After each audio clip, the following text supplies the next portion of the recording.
Anyways, it was a fly.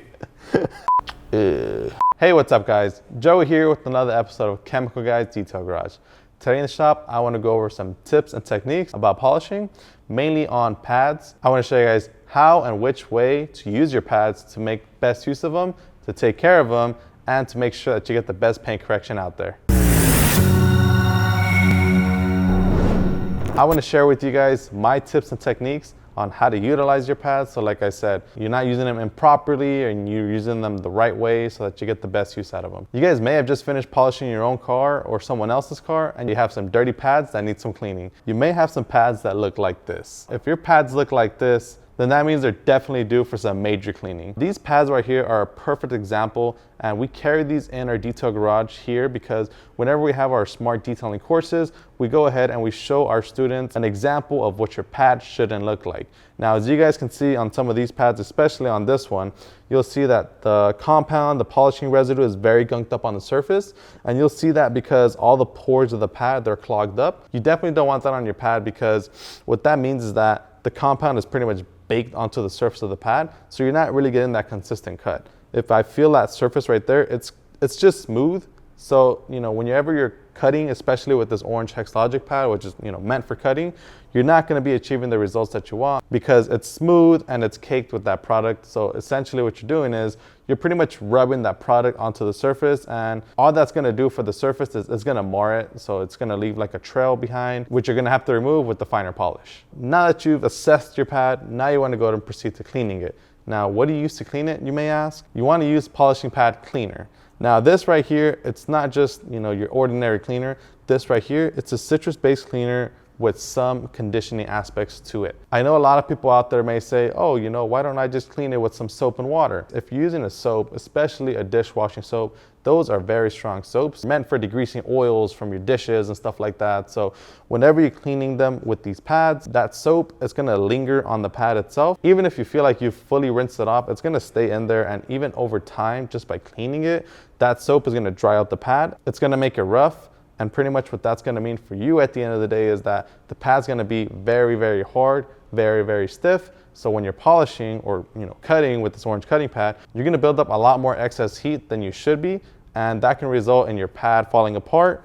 It starts flaking off like little pieces of foam, and the polishing residue, it pretty much dries prematurely so that you don't get that consistent cut throughout the entire course of the vehicle. So polishing pad cleaner works out great because, like I said, it's citrus based, but it's not that strong that it's gonna go ahead and dry out the pad. It's simply gonna go ahead and clean up any kind of compound, polishing residue, and any kind of other contaminants that may be embedded in your pad safely and effectively so that over time, like I said, they don't get dried out, which you don't want. So how does your pad get like this in the first place? There's many factors that can pretty much lead to this right here. You either use way too much compound or polish, and you pretty much baked it onto the surface while you're working it with the machine. Two, you weren't using pad conditioner to make sure that your pad stays moist, saturated, so that you don't build up that excess heat, which can potentially lead to the pad falling apart and or burning the paint. And the third reason being you may have applied way too much pressure. If you apply way too much pressure, it's gonna create a lot more heat than you're asking for. So that's gonna go ahead and prematurely dry out the compound or polish that's on the pad, and then you're gonna get this nasty kind of baked on kind of look. As you maneuver around the different parts of your vehicle, you may find yourself needing a different size pad or a different size backing plate depending on the size and the area that you're working in. We have a ton of different colors of pads here in front of me. Now these pads all vary in terms of cutting potential. You have your yellow pad, which is a yellow heavy cutting pad for your heavy defects, scratches, swirls, and oxidation. Orange pad, which is more of a medium cutting pad, so it's not going to cut as aggressive as the yellow, but it's still going to do a great job at cutting more medium to heavier imperfections. And it also works great as a one-step pad if you're going to be using it with like a product such as VSS or V36 like cutting polish. That's one of our personal favorites here around the shop. So if you haven't tried it out, I definitely recommend giving it a try. The green heavy polishing pad has a different kind of composition to the pad. This pad right here, it's rough, but it's soft.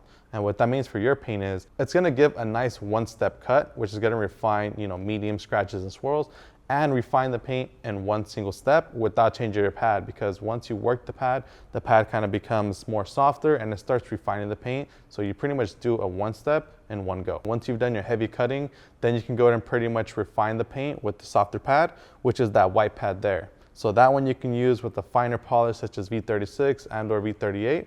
Those both work out great for jeweling that nice cherry finish so that you get the best clarity and remove any kind of micro imperfections and swirls. Next, you have your finishing pad section. Now you'll see a blue, black, and red pad here. Now these pads are all ultra soft and ultra plush. So with these pads, they work out great for applying your favorite chemical guys glazes, sealants, and waxes.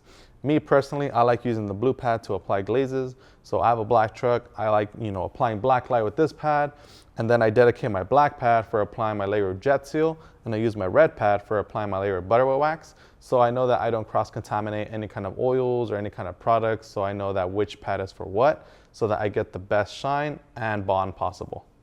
So now that I've explained to you guys the pads and what they're for, we also carry them in different sizes.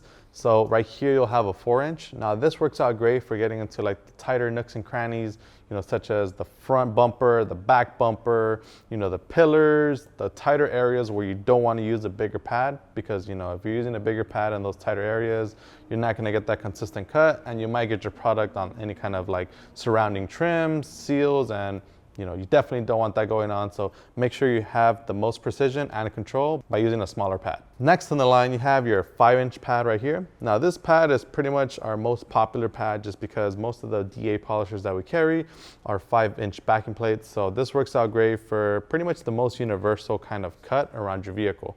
So whether it be your door panel, the hood, the fenders, this is a nice size that lets you kind of get and cover all those areas without having to go back and forth in terms of changing your backing plate, changing your pad, so that you get the most versatility possible. And lastly, we have our 6-inch pad. Now this pad right here works out great for large surfaces. So if you have a truck, if you have a boat, if you have an RV, perfect example of why you should be using a 6-inch pad for covering a more broader surface area without having to do so many passes. If you have like a 21mm throw polisher, such as the 22D, to make sure that you get the most coverage with every single pass. One question that we get asked a lot around here is, can I use a 6-inch pad on my 5-inch backing plate? Now, I'm going to show you guys why you shouldn't do that. Now, this right here is our 15DA. This right here has a 5-inch backing plate. So I'll actually show you the back side here. This right here, when you apply the pad onto the backing plate, you'll see that it's a lot bigger. So what happens is when you put pressure down, this right here, it's extremely flexible. So what that's going to mean for your polish is that you're not going to get a consistent cut throughout the vehicle, because what's giving it that cutting potential is your backing plate pressing down against the paint. Now, like I said, when this presses down against the paint, it's going to lift this up, and it's not going to give you that consistent cut, especially when you're working on the edges, any kind of like contours around your vehicle. It's not going to work out for you because you're not going to have that consistent cut and that pressure that's going onto every panel and every section of your vehicle. Some of these pads that I've been showing you guys, some have a hole and some do not. Now this right here is our Quantum Hex-Logic pad. Now these Quantum pads work out great for machines that create a lot of excess heat, such as a rotary polisher. If you're using a rotary polisher, my best recommendation is for you to go ahead and use the Quantum pad instead of our regular ones, just because that hole is going to help disperse the heat throughout the entire pad. As you can imagine, these ones right here, and especially like on the rotary polishers, they have the motors located in the center of the polisher. So a lot of the heat ends up building up right in the center, which, as you can imagine, when you're using a rotary polisher, those tend to create a lot of heat already. So you want to make sure that you kind of help disperse that heat and kind of distribute it throughout the pad so that you don't get a hot patch in the middle of the pad, which, as you can imagine, if you have a hot patch right here, it's going to prematurely dry your compounder polish, which you definitely don't want because it's not going to give you that same consistent cut. So now we have our pad here without the hole. These will work out with your DA polisher because that little surface area that you have not missing is going to help you kind of contribute to doing the rest of your vehicle so that you get the most consistent cut. At this point of the video, you guys may see my desk here and you see a ton of pads, you see a bunch of different sizes, you see some dirty ones, some clean ones, and this just kind of raised the question, how many pads do I need to polish my car? The reality of it is you can polish your car with just one pad. However, we recommend having multiple pads on hand just because you never know what scenario you're going to be faced with. Such as if I'm working on a smart car, a smart car is tiny, I can most likely get it done with one pad. But if I'm working on a boat, a plane, an RV, you may want to have multiple pads on hand just because of the size of the vehicle that you're working with. Another factor is the level of imperfections that are in the paint.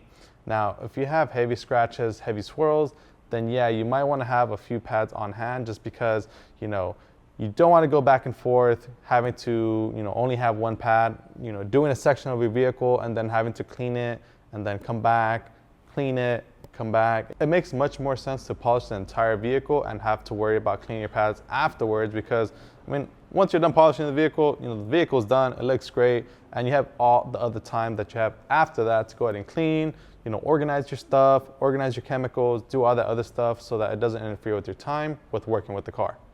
So these were just a few tips and techniques that I recommend you guys follow so that you guys get the best use out of your pads and have the most effective paint correction throughout the entire course of your vehicle. If you guys like this video, make sure to give it a thumbs up. Make sure to comment down below if you have any other questions that I may not have answered in this video. And as always, this is Joey, Chemical Guys Detail Garage. We'll see you guys next time.